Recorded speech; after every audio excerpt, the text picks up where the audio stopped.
Dois caras que se odeiam se resolvendo dentro de um ringue. Isso é o que todas as maiores rivalidades da história do UFC têm em comum.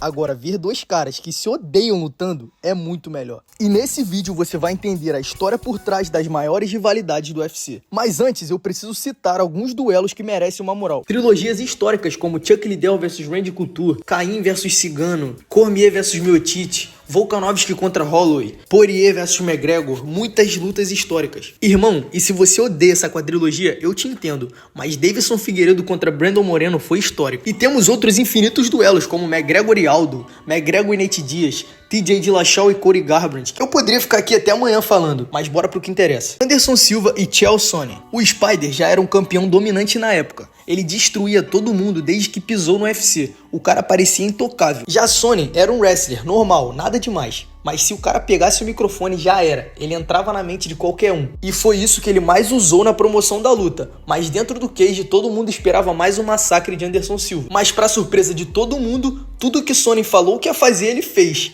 Dominou Anderson Silva durante os 5 rounds da luta. Foi até difícil de acreditar. Spider foi dominado durante os 5 rounds. Praticamente não conseguia dar um soco. Mas faltando 2 minutos pro fim da luta, Anderson Silva aplica um triângulo e vence. Uma das viradas mais absurdas de todos os tempos. O mais doido dessa história é que mesmo mantendo o cinturão, a aura de invencível de Anderson Silva acabou naquele dia. Todo mundo queria ver revanche, essa é a verdade. Mas Sonnen foi suspenso por 6 meses depois de falhar no antidoping. Anderson Silva então defendeu seu cinturão contra Okami e Vitor Belfort em sequência. Já Sonnen, depois de voltar de suspensão, teve que vencer mais 2 lutas. Ele ganhou de Brian Stann e Michael Bisping. E claro que pediu revanche. Finalmente, em 2012, o UFC 148, a revanche tão esperada aconteceu. Mas antes da luta, Chael Sonnen perdeu a linha. O cara chegou a falar da mulher do Anderson Silva.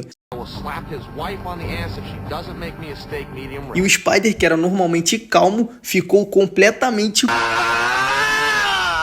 Digamos, com esse temperinho extra, a luta que já era muito esperada ficou ainda melhor, se tornando a mais midiática da época. No começo da luta, um replay da primeira. Sonnen logo derrubou e ficou por cima o resto do round. No segundo round, a história foi diferente. Anderson Silva defendeu as quedas e depois de um golpe estranho de Sonnen, ele caiu e não levantou mais. Anderson Silva finalizou a rivalidade ali mesmo. Conor McGregor e Khabib. A única das rivalidades que teve apenas uma luta, mas dá pra fazer um filme com tanto de coisa que aconteceu entre esses dois. Por incrível que pareça, antes de tudo, eles tinham até uma boa relação. Essa foto aí parece montagem, mas não é.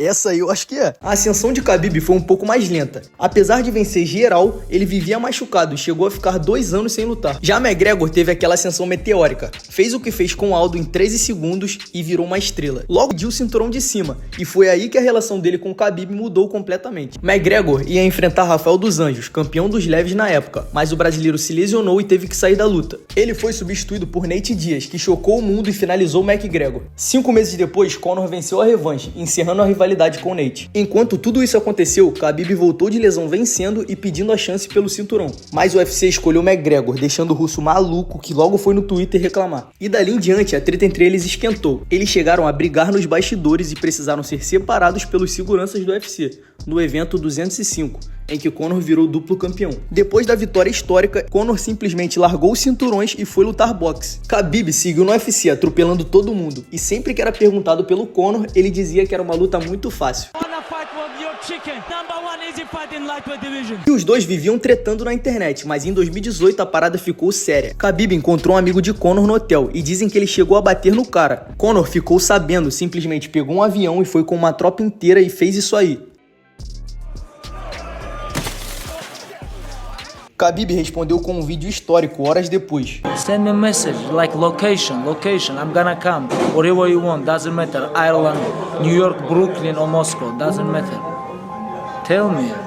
Conor chegou a ser preso. Quando eu falei que dava pra fazer um filme, eu não tava brincando. Khabib virou campeão e logo depois desafiou McGregor, dizendo que precisava de uma pausa de 30 minutos pra bater nele. E finalmente a luta foi marcada, o UFC 229, em outubro de 2018, uma data histórica. Khabib dominou a luta e finalizou McGregor no 4º round, mas após a luta acabar, uma cena lendária e digna de filme. Khabib já saiu correndo e pulou a grade e tacou uma voadora na equipe de Conor, enquanto McGregor precisou lutar de novo dentro do cage, mas dessa vez contra os amigos do Khabib. Uma verdadeira loucura, o UFC nunca tinha visto um caos nesse nível. Uma rivalidade histórica que precisou de apenas uma luta. Os caras se odeiam de verdade. Mano, não é possível que você não deu like ainda. Se inscreve no canal também. John Jones e Daniel Cormier. Tudo começou em 2010. Jon Jones nem campeão era e Cormier ainda nem tinha chegado no UFC. No primeiro encontro entre eles, Jon Jones já chegou brincando, dizendo que conseguiria derrubar DC. Pra quem não tá ligado, Cormier era um wrestler olímpico e campeão mundial. O cara ficou bolado. E dali em diante, aquela historinha de sempre. Brigas na internet e algumas entrevistas e provocações. Pouco tempo depois, Jon Jones virou campeão e Cormier chegou no UFC. Era inevitável os dois se enfrentarem um dia.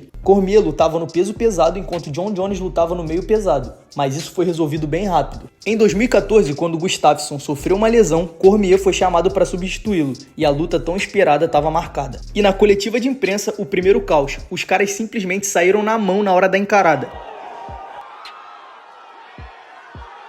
Nos próximos encontros, eles tiveram que ser colocados em salas separadas, mas isso não impediam eles de discutir. I wish they would let me next door so I can spit in your face.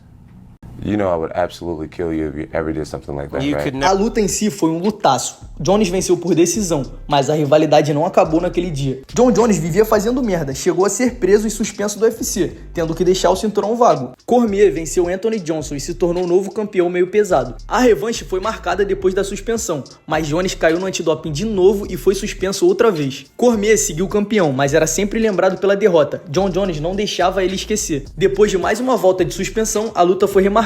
Dessa vez aconteceu. Jon Jones nocauteou Cormier e fez o cara chorar dentro do cage. Mas adivinha só, Jon Jones caiu no doping de novo e pediu música no Fantástico. Ah, shit! Here you go again! O resultado da luta então foi mudado para no contest, que significa sem resultado, e Cormier seguiu campeão. Pouco tempo depois ele subiu de categoria e virou duplo campeão, venceu Miocic, fazendo história, mas logo foi derrotado 2 vezes e se aposentou. Jon Jones também seguiu dominando e também virou campeão peso pesado em 2023, mas eles dois nunca mais se encontraram dentro do octógono, mas se odeiam até hoje. Alex Poatan e Israel Adesanya. A história desses dois é lendária. Eles são os únicos que se enfrentaram 4 vezes. A primeira luta entre eles, Poatan venceu por decisão no kickboxing, mas muita gente diz que é Adesanya que ganhou aquela luta. Na revanche, Poatan não deixou dúvidas e apagou o nigeriano com o clássico cruzado. Fez o cara largar o esporte e focar no MMA. E deu muito certo. Adesanya logo chegou ao UFC e virou campeão em 2019. Poatan seguia nocauteando todo mundo no kickboxing, cada um no seu quadrado. Mas em 2020, Adesanya abriu a boca em uma entrevista e tudo mudou. Today, no one knows who the he is. He's gonna be at some pub talking some shit about I beat that guy one time. Isso era tudo que o Poatan precisava. Ele mudou o foco para MMA e logo chegou no UFC. UFC, thank you. I'm so happy to be part of the family.